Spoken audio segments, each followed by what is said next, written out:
తెలుగువారి number 1 choice Telugu matrimony.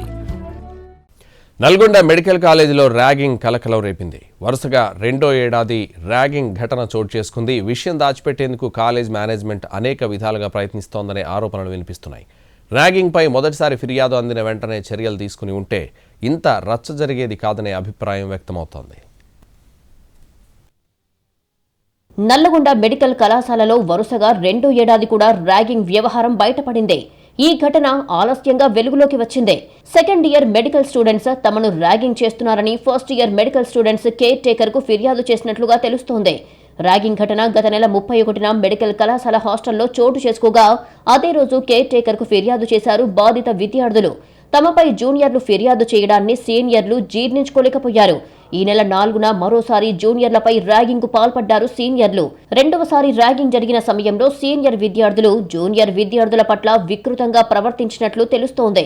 తాము ఫిర్యాదు చేసినప్పటికీ తమపై రెండోసారి ర్యాగింగ్ కు పాల్పడటంతో మనస్తాపానికి గురైన విద్యార్థులు మరోసారి కేర్ టేకర్, ప్రిన్సిపాల్ దృష్టికి తీసుకెళ్లినట్లు సమాచారం. అయినప్పటికీ బాధిత విద్యార్థుల ఫిర్యాదుపై కేర్ టేకర్, ప్రిన్సిపల్ స్పందించలేదు.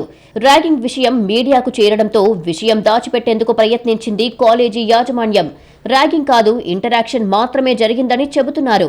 విడివిడిగా ర్యాగింగ్ కు పాల్పడిన విద్యార్థులతోనూ బాధిత విద్యార్థులతో ప్రిన్సిపల్ మాట్లాడారు. విషయం పెద్దది చేయొద్దని విద్యార్థులకు సర్ది చెప్పినట్లు తెలుస్తోంది. కాలేజీలో ర్యాగింగ్ జరిగినట్లు తమ దృష్టికి రాలేదని, ఎవరూ ఫిర్యాదు చేయలేదని ప్రిన్సిపల్ సత్యనారాయణ చెబుతున్నారు. ర్యాగింగ్ జరిగిందని తేలితే యాంటీ ర్యాగింగ్ కమిటీ ఆధ్వర్యంలో విచారణ జరిపి చర్యలు తీసుకుంటామంటున్నారు. దాని తర్వాత మళ్ళీ మనం పోలీస్ వాళ్ళతో పిలిచేసి యాంటీ ర్యాగింగ్ అవేర్నెస్ క్యాంపెయిన్ ఒకటి పెట్టాలని ఆ డేట్ కూడా మొన్న డిసైడ్ అయింది. అట్లా 18th పెడదామని చెప్పి అనుకున్నాము. తర్వాత 18th కూడా ఇంకా ఫైనలైజ్ చేయలేదు, సర్క్యులర్ తీసి ఫైనలైజ్ చేద్దామని చూస్తున్నాం. ఉన్నతాధికారుల ఆదేశాలతో రంగంలోకి దిగిన నల్గొండ 1 టౌన్ పోలీసులు బాధిత విద్యార్థులతో మాట్లాడారు. సీనియర్లు, జూనియర్లు ఎప్పుడు ఎక్కడ కలుసుకున్నారు, ఎందుకు కలుసుకున్నారు, ఆ సమయంలో ఏం జరిగింది, ఇంటరాక్షన్ ఎవరెవరి మధ్య జరిగింది, ఇంటరాక్షన్ సమయంలో ఏ విషయాలు మాట్లాడుకున్నారు అనే విషయాలపై ఆరా తీస్తున్నారు. ర్యాగింగ్ జరిగింది నిజమేనని, ఏం మాట్లాడితే ఎవరి మెడకు చుట్టుకుంటుందోనని మాట్లాడటానికి నిరాకరిస్తున్నారు విద్యార్థులు, సిబ్బంది.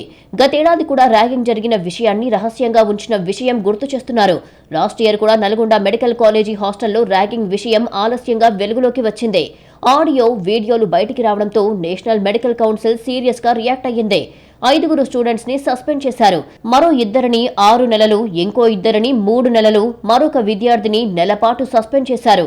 తాజా ర్యాగింగ్ ఘటనను కప్పిపుచ్చే ప్రయత్నం జరుగుతోందని ఆరోపణలు వినిపిస్తుండగా పూర్తి సమాచారం సేకరించిన అధికారులు తమ ప్రభుత్వానికి నివేదిక ఇచ్చినట్లు తెలుస్తోంది.